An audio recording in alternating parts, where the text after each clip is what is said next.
नमस्कार। आज 25 जुलाई 2025 के महत्वपूर्ण समसामयिक विषयों के विश्लेषण यानी पार्ट 1 में आपका स्वागत है। ये चर्चा खास तौर पर यूपीएससी की तैयारी कर रहे साथियों के लिए है। बिल्कुल।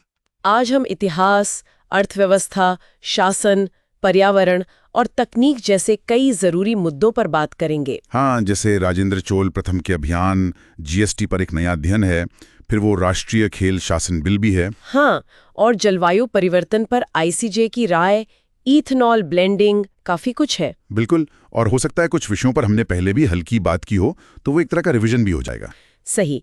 कोशिश यही रहेगी कि जो भी सोर्सेज हैं उनसे मेन पॉइंट्स निकालें और समझें। हाँ, बिल्कुल। तो चलिए शुरू करते हैं।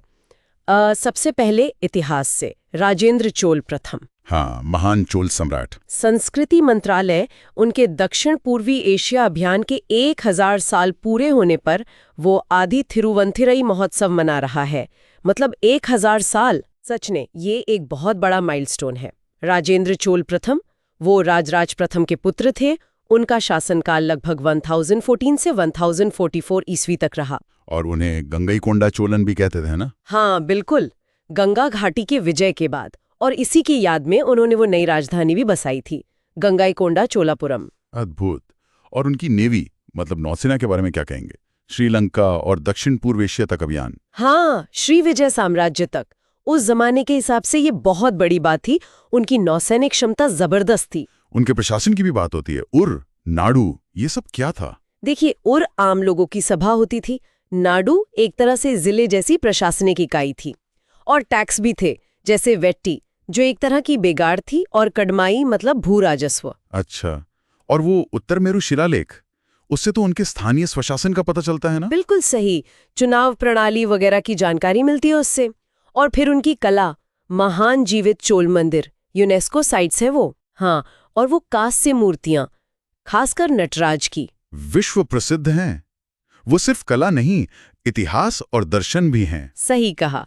चलिए अब चोल साम्राज्य से आज की अर्थव्यवस्था पर आते हैं। जीएसटी पर एनआईपीपी का एक नया अध्ययन आया है। हाँ, national institute of public finance and policy. इस स्टडी में जीएसटी को प्रगतिशील बताया गया है। प्रगतिशील मतलब ये कि जो ज्यादा कमाते हैं वो अपनी आय का ज्यादा हिस्सा जीएसटी के रूप में देते हैं। इससे टैक्स लगने के बाद आय की असमानता थोड़ी कम होती है, ऐसा अध्ययन का कहना है। अच्छा, कुछ आंकड़े भी हैं शायद? हाँ, जैसे ग्रामीण इलाकों में जो सबसे निचले 50% लोग हैं वो कुल जीएसटी का करीब 31% देते हैं, और जो सबसे अमीर 20% हैं वो 37%। शहरों में ये फासला और ज्यादा है, 29% बनाम 41%। ये इंटरेस्टिंग है, क्योंकि ऑक्सफाम की एक रिपोर्ट आई थी 2023 में, शायद उसके निष्कर्ष कुछ अलग थे। हाँ, हो सकता है मेथोडोलॉजी का फर्क हो। निपफिप की स्टडी ये भी कहती है कि जो जरूरी चीजें हैं उन पर टैक्स कम है या छूट है, इससे जीएसटी ज्यादा न्याय संगत बनता है। और वो 12% स्लैब हटाने का भी सुझाव है शायद। हाँ, कि कुछ चीजें 5% में चली जाएं, कुछ 18% में। इससे व्यवस्था और सरल हो सकती है, लेकिन देखना होगा इसका असर क्या होता है। बिल्कुल।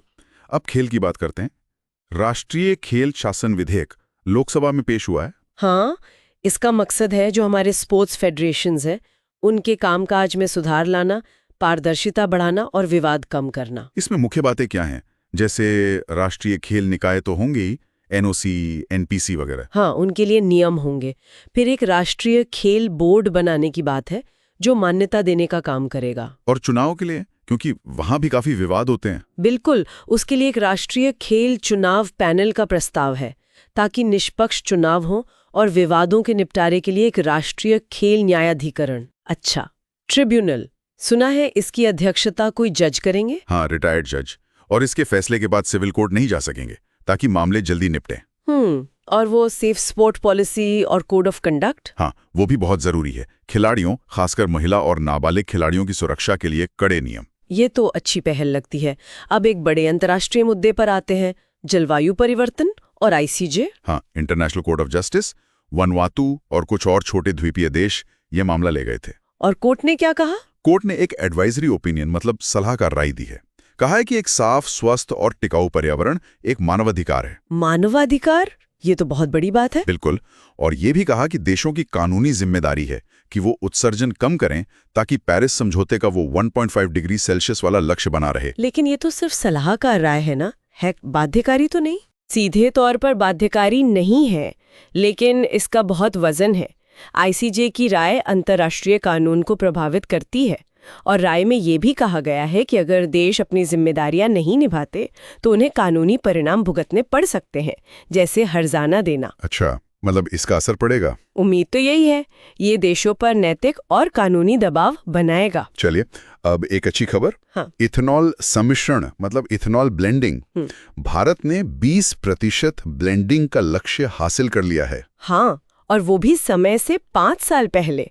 लक्ष्य 2030 का था, जिसे घटाकर 2025-26 किया गया था, और वो अब हासिल हो गया है। ये पेट्रोल में 20% इथेनॉल मिलाने का लक्ष्य है। कमाल है। ये इथेनॉल बनता कैसे है वैसे? ये बायोमास से बनता है, जैसे गन्ने का रस, शीरा या फिर टूटे हुए अनाज, मक्का वगैरह से। ये एक रिन्यूएबल फ्यूल है। और ये ईबीपी प्रोग्राम कब शुरू हुआ था? इथेनॉल ब्लेंडेड पेट्रोल प्रोग्राम 2003 में शुरू हुआ था। फिर 2018 में राष्ट्रीय जैव ईंधन नीति आई, जिसमें लक्ष्यों को और महत्वाकांक्षी बनाया गया। इसके फायदे क्या गिनाए जा रहे हैं? कई फायदे हैं। एक तो इथेनॉल का उत्पादन बढ़ा है, दूसरा कच्चा तेल कम आयात करना पड़ा, जिससे काफी विदेशी मुद्रा बची है, करीब 1.36 लाख करोड़ रुपए। वाह! और किसानों को भी फायदा हुआ होगा? हाँ, किसानों को करीब 1.2 लाख करोड़ रुपए का भुगतान हुआ है। और पर्यावरण के लिहाज से देखें तो CO2 उत्सर्जन भी कम हुआ है, लगभग 700 लाख टन। ये तो हर लिहाज से अच्छी खबर है। बिल्कुल। सरकार ने इसके लिए कई इंसेंटिव भी दिए हैं। चलिए, अब जल्दी से कुछ और सुर्खियों पर नजर डाल लेते हैं। हाँ। एक है इंडिया स्किल्स एक्सेलरेटर। ये कौशल विकास मंत्रालय और WEF की पहल है। हाँ, वर्ल्ड इकोनॉमिक फोरम। हाँ, मकसद है AI, रोबोटिक्स जैसे नए जमाने के स्किल्स में ट्रेनिंग देना और इंडस्ट्री की जरूरत के हिसाब से लोगों को तैयार करना। फिर CBAM, ये यूरोपियन यूनियन का कुछ कार्बन टैक्स जैसा है। हाँ, कार्बन बॉर्डर एडजस्टमेंट मैकेनिज्म। बाहर से जो सामान EU में आएगा, जैसे स्टील, सीमेंट, एल्यूमिनियम, उस पर उसके कार्बन फुटप्रिंट के हिसाब से एक तरह का शुल्क लगेगा। फिर NCMC को वैधानिक दर्जा मिला है। National crisis management committee cabinet secretaries के हेड होते हैं। अब ये कानूनी तौर पर बड़ी आपदाओं के लिए नोडल एजेंसी बन गई है। और हेनले पासपोर्ट इंडेक्स, भारत की रैंक सुधरी है। हाँ, 77th रैंक है अब, पहले 85 थी।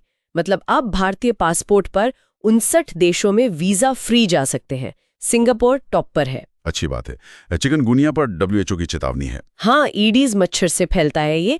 इसका कोई स्पेसिफिक इलाज नहीं है, इसलिए बचाव जरूरी है। NVBDCP प्रोग्राम इसके नियंत्रण के लिए है। AI फॉर इंडिया 2.0 भी है। ये भी स्किल डेवलपमेंट मिनिस्ट्री का है। 9 भारतीय भाषाओं में AI और मशीन लर्निंग की फ्री ऑनलाइन ट्रेनिंग। अच्छा, और ये पावर मार्केट कपलिंग? हाँ, ये जनवरी 2026 से शुरू होगा। इसमें अलग अलग पावर एक्सचेंज के जो ऑर्डर होते हैं, उन्हें एक साथ लाकर एक यूनिफॉर्म कीमत तय की जाएगी, पहले डे अहेड मार्केट के लिए। आखिर में RBI का एक फाइनेंशियल कंडीशंस इंडेक्स? हाँ, ये बाजार में लिक्विडिटी की स्थिति, मतलब पैसा कितना टाइट है या आसान है, उसे ट्रैक करने के लिए है। इसमें मुद्रा बाजार, सरकारी सिक्योरिटीज जैसे 5 खंड शामिल हैं। इंडेक्स ऊपर मतलब स्थिति टाइट है। अच्छा, तो आज हमने इतिहास से लेकर अर्थव्यवस्था, शासन, पर्यावरण और तकनीक तक काफी कुछ कवर किया। हाँ, राजेंद्र चोल की विरासत से लेके आज की GST, क्लाइमेट चेंज और इथेनॉल ब्लेंडिंग तक, ये सब दिखाता है कि चीजें कैसे आपस में जुड़ी हुई हैं। बिल्कुल। और UPSC परीक्षा के नजरिए से ये सभी विषय बहुत महत्वपूर्ण हैं। श्रोताओं के लिए एक सवाल छोड़ जाते हैं सोचने को। ये जो ICJ की सलाहकार राय है जलवायु परिवर्तन पर, भले ही ये सीधे लागू ना हो, आपको क्या लगता है ये विभिन्न देशों की राष्ट्रीय नीतियों और आपसी सहयोग पर कितना असर डाल पाएगी? ये वाकई सोचने मारो प्रश्न है। इसका वास्तविक प्रभाव क्या होगा, ये देखना दिलचस्प होगा। बिल्कुल। तो अगर आपको ये चर्चा उपयोगी लगी हो तो प्लीज इसे लाइक करें और आगे ऐसी और जानकारीपूर्ण चर्चाओं के लिए सब्सक्राइब करना ना भूलें। धन्यवाद।